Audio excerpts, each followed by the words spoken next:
Hello guys, welcome to my Yay. Okay, let's go back to another video na pod about sa math problem nga pwede ninyong ma-encounter during your college entrance test sa math or sa mathematics na part.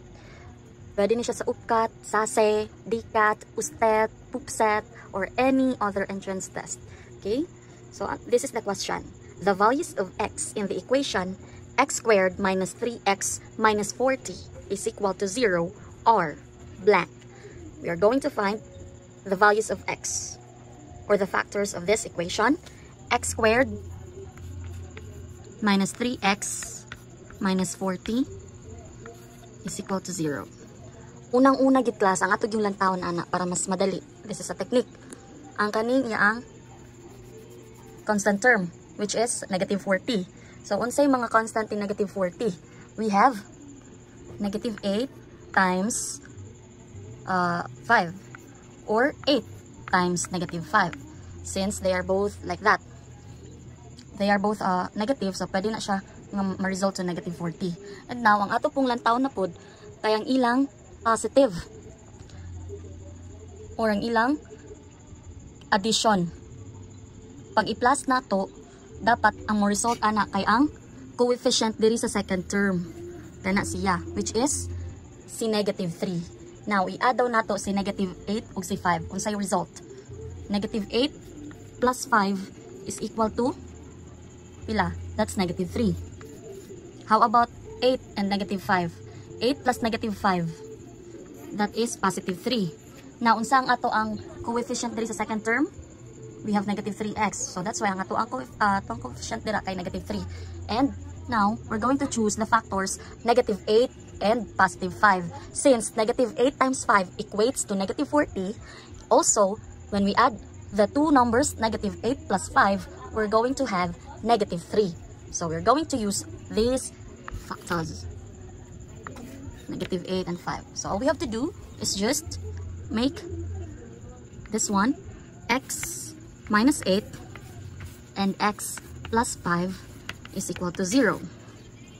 Next, we're going to find the zeros or the factors of this equation or the values of our x. All we have to do is just equate each of these by 0. Okay, by the rules of the first one, x minus 8 is equal to 0, we have to add both sides by its additive inverse, which is positive 8. So obviously, negative 8 plus 8 will just be left with 0. So we have x is equal to positive 8, and this one also. We are going to add both sides by the negative inverse of this. So we have negative 5 and negative 5. So obviously, 5 minus 5 will be left with 0, and we also have x is equal to negative 5. So mauna din ang imong mga values sa imong x. Nasabtan, we have 8 and negative 5. Ato dong sulayan og checking. Ato sulayan og checking class kay para may bawa nato if sakto ba gid ang atong factors or ang atong values of x nga 8 ug negative 5, okay? Here class, we're going to use first the value of x which is 8. All we have to do is to substitute 8 in our equation in all of the x here. So we have 8 squared minus 3 times x which is 8 and minus 40 is equal to 0. Now, what is the value when we squared our 8? That would be 64. 8 times 8 is 64. Minus 3 times 8, that would be negative 24. Minus 40 is equal to 0. Now, 64 minus 24, obviously that is 40. And 40 minus 40 is basically 0. So this equates to our 0 here.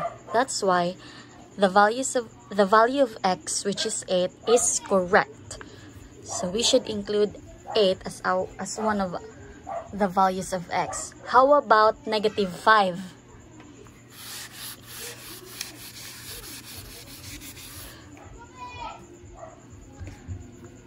X is equals to negative 5.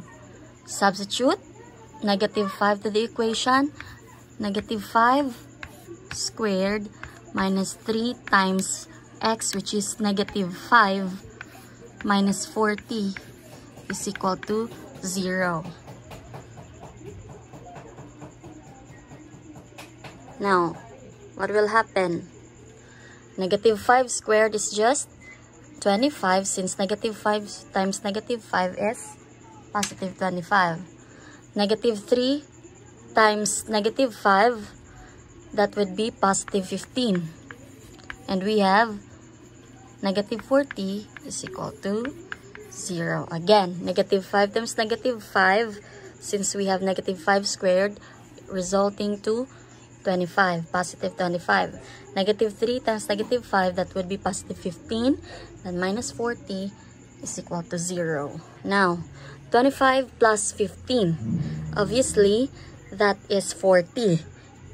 This is 40. And 40 minus 40 is equal to 0. Now, we have 0 equals 0. So, that's why we also have the value of x as negative 5. We have two values of x here in this equation. X squared minus 3x minus 40 is equal to 0. That is, x is equal to negative 5 and x is equal to 8. Nasabtan? So that's it. Nasabtan, class? Okay, that would be all. Thank you for watching. And please, please, please, please, don't forget to subscribe for more contents, for more videos about mathematics. You can pass it, you can pass the SASA, you can pass the UPCAT, you can pass the DOST scholarship exam. You will have it. Manifest it. Work for it. Okay, don't forget to subscribe. Thank you so much. Babush!